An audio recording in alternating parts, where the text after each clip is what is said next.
వాడెవడో వచ్చి ఫ్రెండ్ మామ కొత్తగా ఏదైనా ట్రై చేద్దాం అని చెప్పి ఈ రోజుల్లో వచ్చే సో కాల్డ్ డ్రగ్స్ కానీ ఇలాంటివన్నీ వెళ్ళాడంటే వాడి జీవితం నాశనం అయిపోతుంది.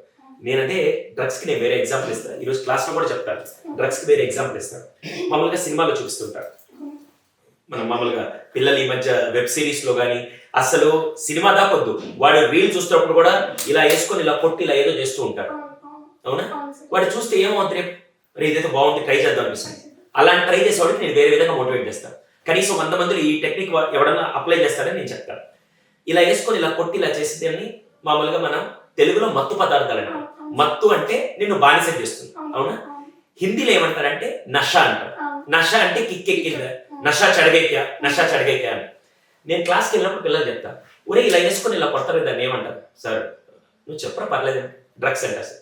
ఒరే డ్రగ్స్ వేసుకుంటే నష ఎక్కద్దా అంటారు కదా, నిజమైన నష ఏంటి నేను చెప్తా విను, అసలు నిజమైన కిక్ ఎలా ఉంటుంది నేను చెప్తానని చెప్పి. అసలు కిక్ అంటే ఏంటి తెలుసా?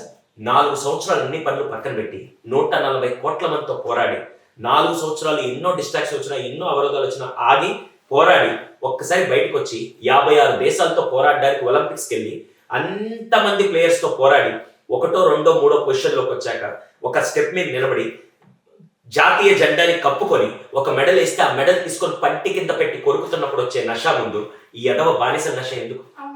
ఒక డాక్టర్కి వచ్చే నష ఎప్పుడు తెలుసా?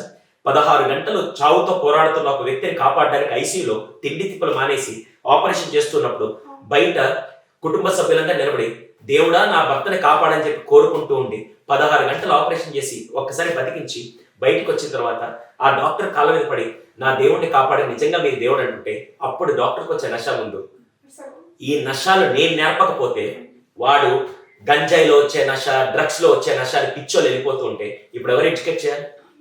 ఒక మోటివేషన్ స్పీకర్, ఒక సైకాలజిస్ట్ ఎడ్యుకేట్ చేయాలి. టీచర్ చెప్తే కూడా వినట్లేదు కొన్నిసార్లు. అందుకే ఆ బాధ్యతని ఈరోజు మేము తీసుకుంటున్నాం.